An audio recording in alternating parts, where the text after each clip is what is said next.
আসসালামু আলাইকুম, কেমন আছেন সবাই? আলহামদুলিল্লাহ, শারীরিক মানসিক সব দিক থেকে আলহামদুলিল্লাহ ভালো আছি। আর আল্লাহ তাআলার কাছে প্রার্থনা যে আল্লাহ সবাইকে ভালো রাখুক। এই দুনিয়াবি জীবন থেকে অনেক কিছু শেখার আছে, এই দুনিয়াবি জীবন থেকে অনেক কিছু বোঝার আছে। দুনিয়াতে তো শুধু আমি একা থাকি না যে আমি সবকিছু বুঝতে পারবো, আমি সবকিছু শিখতে পারবো। এক এক পর্যায়ে এক একজন এক একটা কিছু শিখে থাকবে, বুঝে থাকবে, এটাই স্বাভাবিক। আমরা প্রতিনিয়ত কেউ কোনো না কোনোভাবে জীবন থেকে কিছু না কিছু শিখে যাচ্ছি, কিছু ধরতে পারছি, কিছু বুঝতে পারছি, আবার কিছু না বেশি একটাই ভুল করছি। ভুল থেকে অনেকেই শিখতে পায়, আবার সেই ভুল থেকে অনেকে আবারও ভুল করে,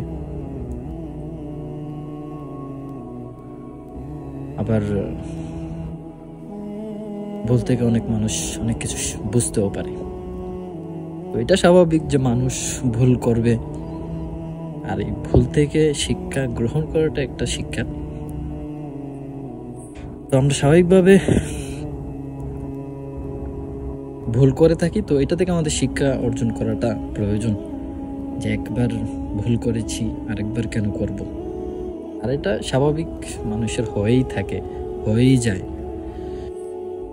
মানুষ মাত্রই ভুল,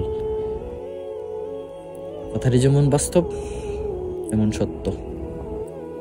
আমরা কত মানুষকে কতভাবেই বিপদে ফেলে থাকি, কত মানুষের সাথে জুলুম করে থাকি, কত মানুষকে কত মানুষের সামনে অপমান করি, অসম্মান করি,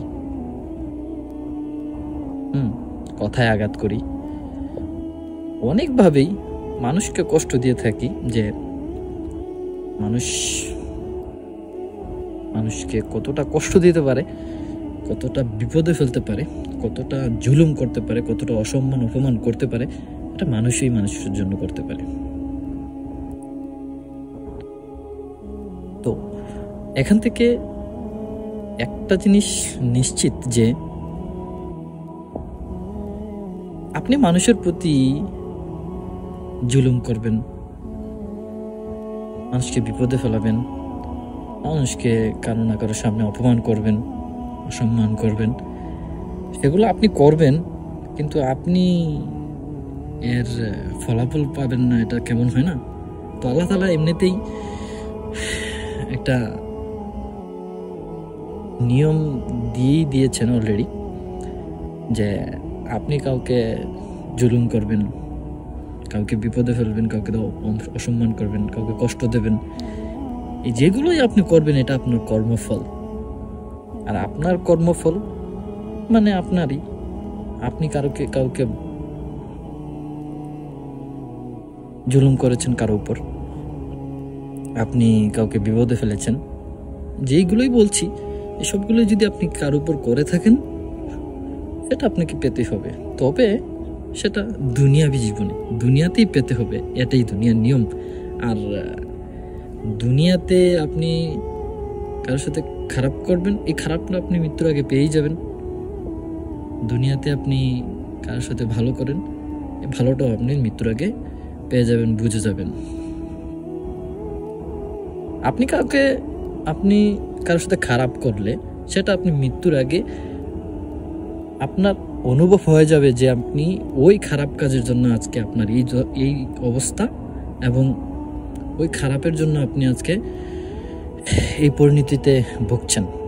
যদি ভালো করে থাকেন কারোর সাথে, তাহলে আপনি মৃত্যুর আগে অবশ্যই এটা আন্দাজ করতে পারবেন যে একদিন ওই ভালো কাজটা করেছিলাম, বিদায় আজ এতটুকু ভালো অবস্থানে আছি। তবে এটা বাস্তব যে আপনি কারোর সাথে খারাপ করেছেন, আপনি খারাপটা অবশ্যই পেয়ে যেতে হবে, এটা আপনার কর্মফল হিসাবে আপনি পেয়ে যাবেন। সুতরাং দুনিয়ায় চলতে গেলে অনেক মানুষের সাথে চলাফেরা করতে হয়, ভালো খারাপ মিলেই তো। ভালোর সাথে ভালো করবেন, খারাপের সাথেও ভালো করবেন, এটাই স্বাভাবিক। ভালো করলে হয়তো আপনার দুনিয়া থেকে বিদায়ের আগ পর্যন্ত আপনি ভালোই থাকতে পারবেন, আর খারাপ করলে সেটা তো আপনাকে ভোগ করতে হবে।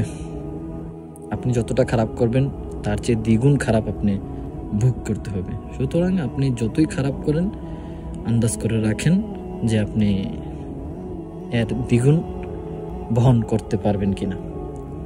তো আমরা যারা জুলুমের শিকার হই তারা আল্লাহর কাছে আর আলাদা করে বিচার দিতে হয় না যে আল্লাহ আমি এই জুলুমের শিকার হয়েছি, এটা আল্লাহর কাছে এমনিতেই চলে যায়।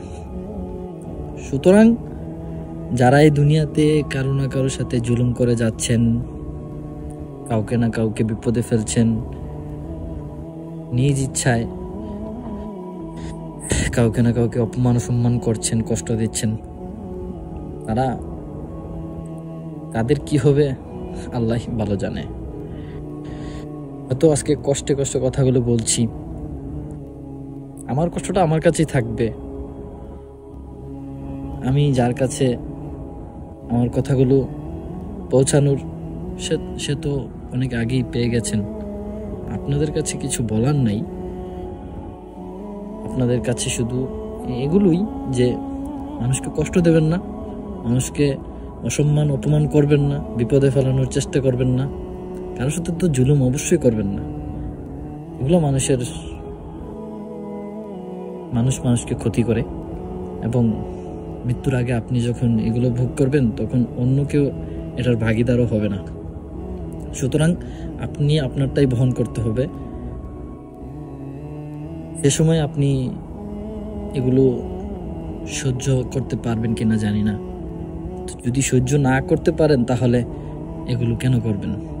সহ্য করতে পারেন যদি, তাহলে হয়তো আপনাকে কিছু বলা যেত, কিন্তু এগুলো পারবেনই না সহ্য করতে, তখন কেন মানুষের উপরে তো অত্যাচার। ভালো থাকবেন, সুস্থ থাকবেন, দোয়া রইল সবার প্রতি। আসসালামু আলাইকুম।